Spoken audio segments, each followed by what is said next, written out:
No one in Texarkana could later remember the exact moment when fear first arrived. Fear never announces itself loudly.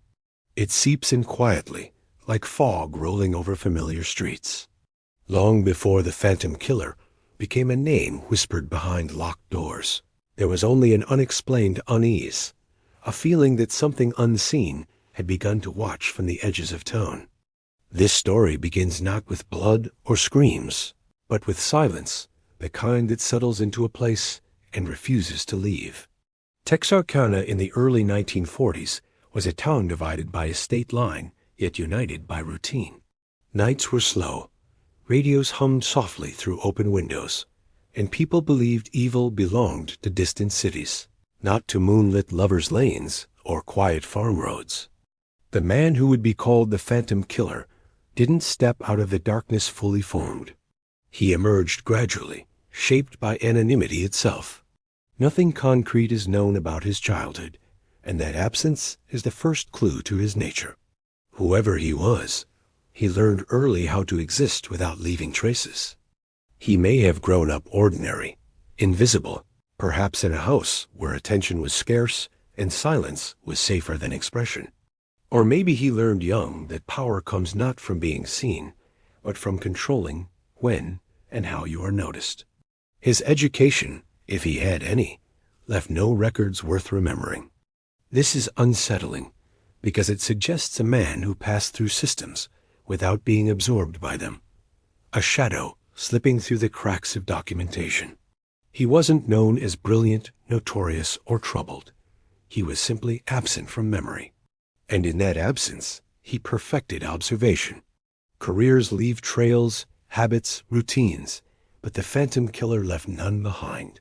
This led investigators to believe he either lived a transient life or held a job so mundane that no one ever thought to question it. A laborer, a delivery driver, a factory hand, someone who blended perfectly into the rhythm of post-war America.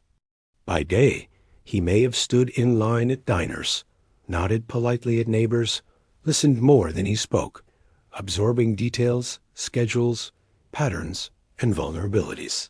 By night, he became something else entirely.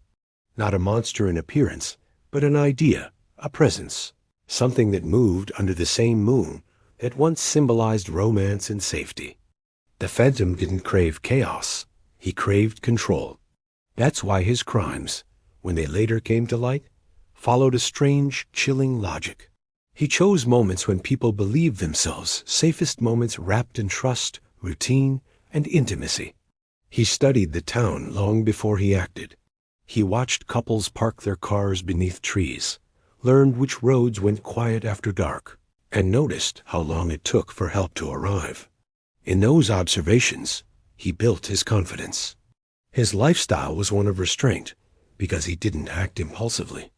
And restraint is often mistaken for morality, which allowed him to remain invisible even as his intentions grew darker. The moon became his accomplice, not because it lit his path, but because it distracted others, casting a silver light that made shadows seem harmless.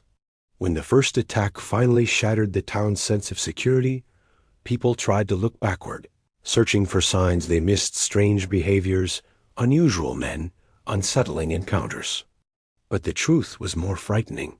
There were no clear signs, because the Phantom Killer understood something terrifying about human nature.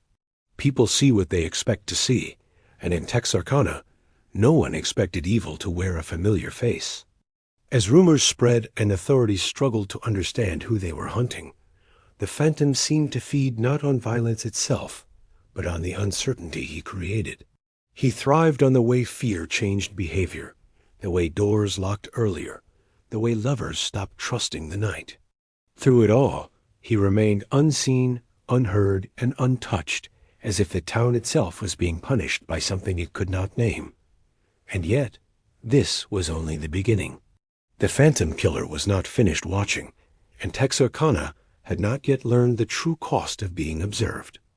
By the time Texarkana realized fear was no longer a feeling but a presence, it was already too late. It was too late to pretend that life could return to normal. The phantom killer had transformed from a whispered rumor into a force that altered behavior, thoughts, and trust itself. This transformation was perhaps his greatest achievement, even greater than the horrific crimes attributed to him.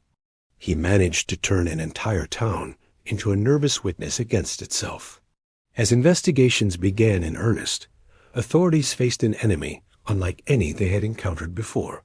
This killer left behind confusion, not clarity, silence, not statements, and questions that multiplied with every attempt at an answer. The phantom didn't seek recognition in the traditional sense.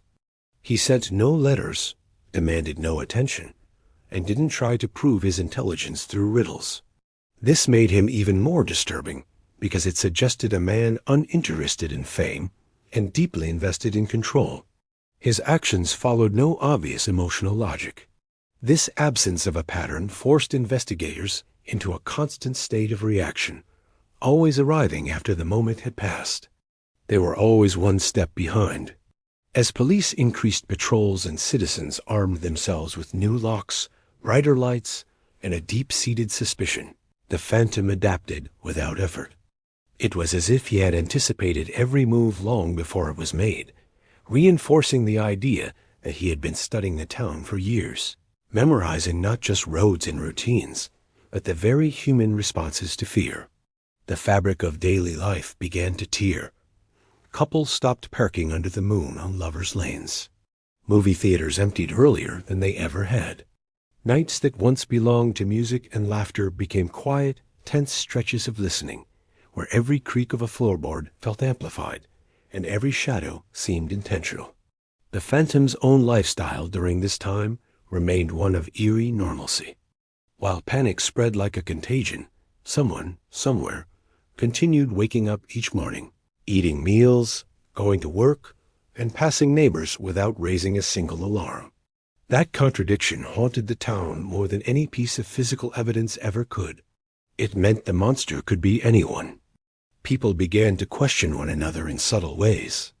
They started noticing pauses in conversation, strange glances, or unexplained absences from social gatherings.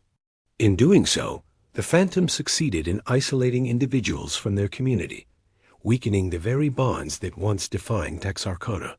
He was turning neighbor against neighbor without ever saying a word. Law enforcement, pressured by intense public demand and relentless media attention, chased leads that dissolved under scrutiny. They questioned suspects who fit profiles that ultimately meant little, and slowly they came to a chilling realization. They were not chasing a man. They were chasing a shadow shaped by uncertainty. The phantom killer's greatest weapon was patience. He never rushed. He never overplayed his hand, and he never allowed predictability to trap him. With each passing week, the idea of his presence became heavier than any confirmed sighting. Parents warned their children not to linger outside after dusk. Radios, once a source of entertainment, now blared news reports behind locked doors, replacing the fresh air from open windows.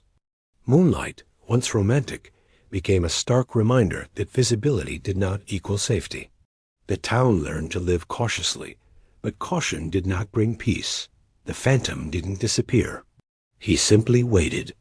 This reinforced the belief that he existed just beyond the edge of awareness, watching how fear changed people, how trust fractured, and how social order slowly bent under the immense pressure he was applying. Investigators began to suspect that the phantom was deeply familiar with their methods.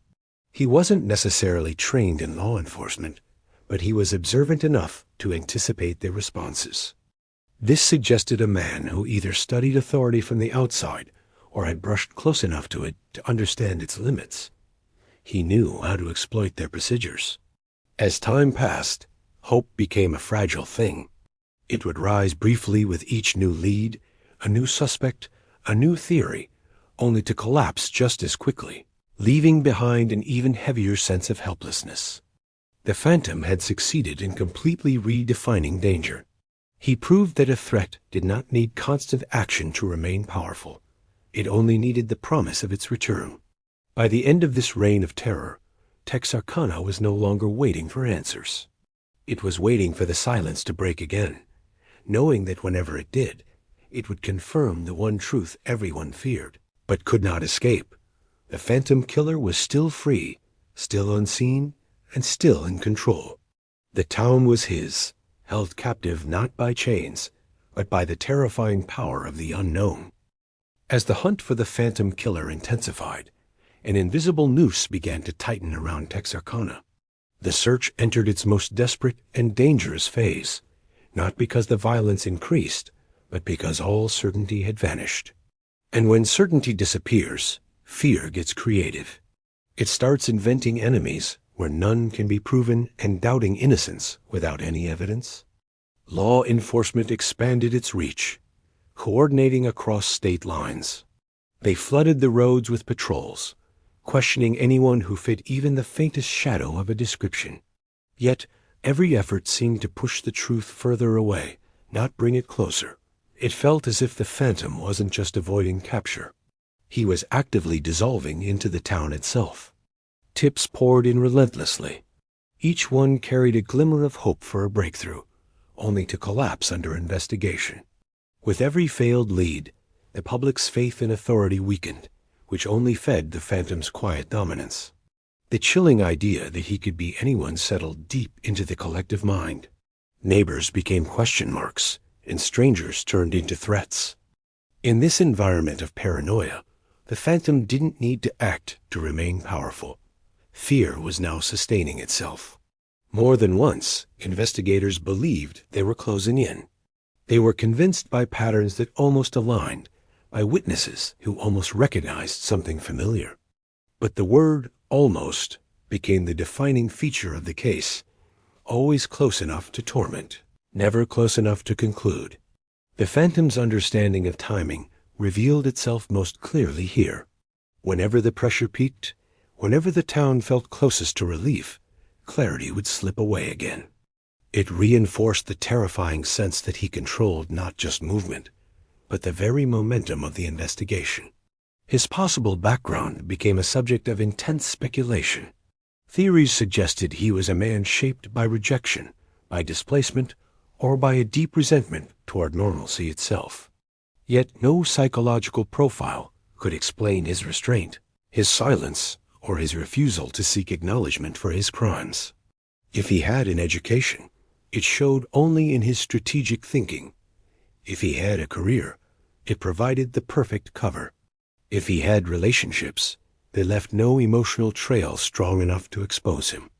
The lifestyle he maintained was one of careful balance, existing close enough to normal life to avoid notice, but distant enough to remain detached.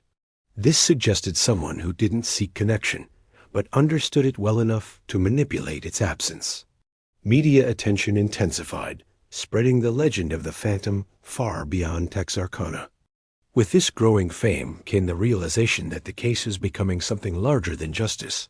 It was becoming mythology, and myths are much harder to end than crimes. The town itself began to feel exhausted, worn down by the constant vigilance. In that exhaustion, a quiet fear emerged. What if the phantom was never caught?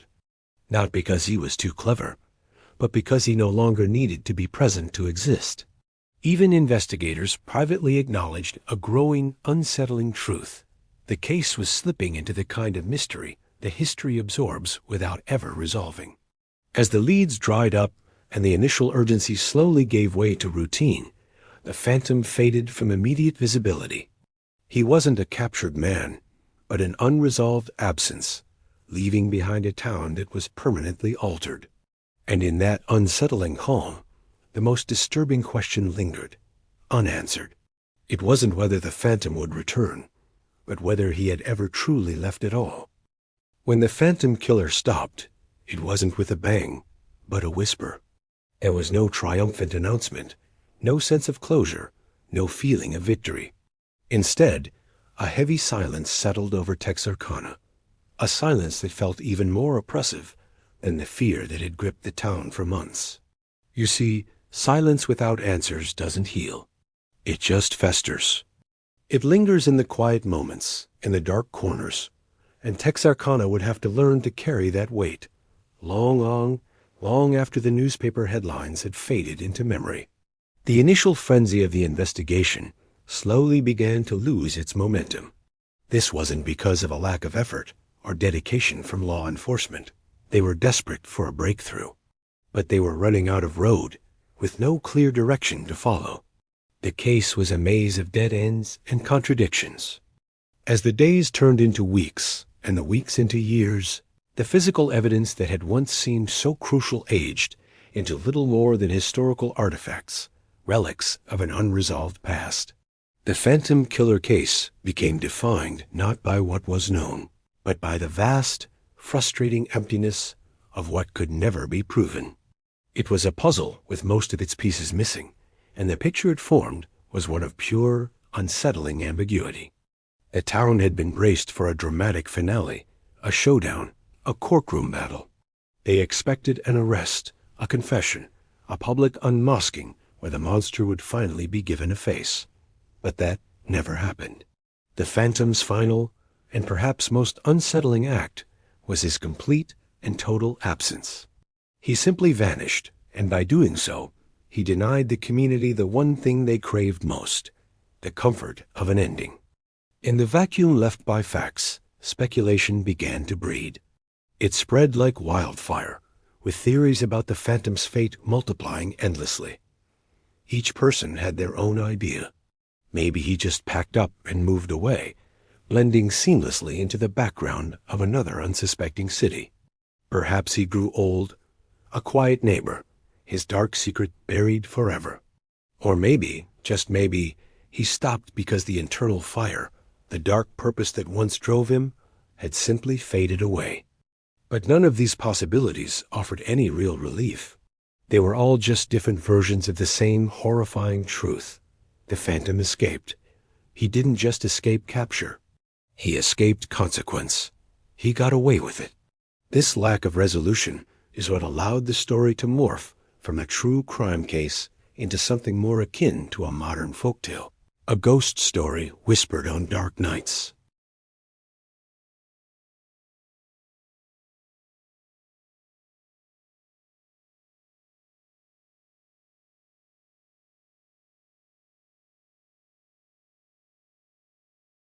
This reinforced a deeply haunting idea, that extraordinary, terrifying evil can be born from entirely ordinary origins.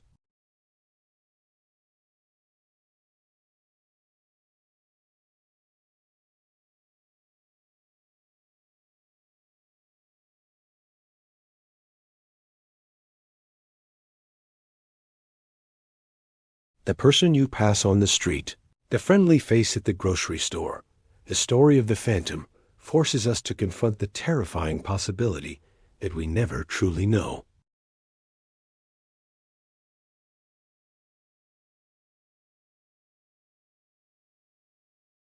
It burrowed deep into the town's psyche, changing daily habits for a generation. People started locking their doors earlier, a ritual of safety that hadn't seemed so urgent before. They began to distrust empty spaces, seeing menace in moonlit lovers' lanes that were once symbols of romance.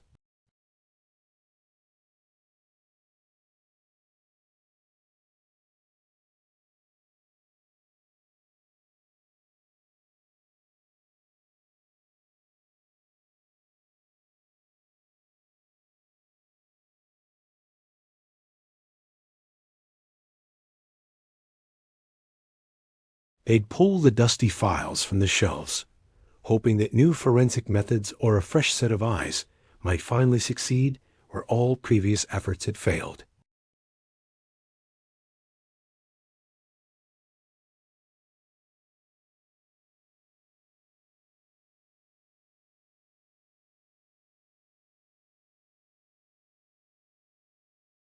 But time and again, they came up empty. The Phantom Killer remained exactly that, a ghost in every sense of the word. He existed only in the brittle pages of old case files, in the chilling stories passed from parents to children, and in the shared memory of a town that was denied its justice. As the years marched on, the legend of the Phantom Killer grew even more powerful than the man himself. He evolved from a flesh and blood criminal into a cautionary tale. A boogeyman whose story was whispered across generations. His purpose changed. He was no longer just a murderer. He was a lesson. A lesson in caution, taught not through the certainty of a conviction, but through the unnerving power of uncertainty. The story warned that the world wasn't always as safe as it seemed, and that darkness could be hiding anywhere. This transformation from man to myth is what cemented his place in the annals of American true crime, making him a permanent fixture in our cultural landscape of fear. And what of the man himself? What happened to him after he disappeared? This is perhaps the final and most profound cruelty of the entire story. The absolute, total lack of knowledge about his subsequent life. That gaping void of information is what truly chills the blood. It suggests the most disturbing possibility of all, that he may have lived a long, free, and completely normal life, utterly untouched by the reign of terror he created. Did he marry? Have children? Did he sit at his dinner table, a grandfather bouncing a child on his knee, all while carrying the secret of the horrors he committed on those moonlit nights? Or perhaps he did carry his own silent consequences, tormented by his memories in a private hell that no one ever witnessed. We will never know. And so, the true ending of the Phantom Killer isn't found in a courtroom transcript or on a tombstone. It's found in the permanent, unanswered question he left behind. A question that echoes through the decades and refuses to fade. How well do we truly know the people who share our streets, our routines, our lives? The suspenseful moral of this story isn't really about the specific actions of the phantom. It's about our response to the unknown. It reminds us that the most dangerous threats aren't always the loud, violent, or obvious ones. Sometimes they are patient, they are unnoticed, and most terrifyingly, they can be deeply, chillingly familiar. The story teaches us that a sense of safety is never guaranteed by comfort or routine, and that true vigilance isn't about living in constant fear. It's about living with awareness. Because sometimes the greatest horror is not that evil exists, but that it can pass through our lives without ever being seen, without ever being stopped, and without ever being named. The case may be closed, but criminology never sleeps. Like and subscribe at Join Criminology, and step deeper into the dark with us.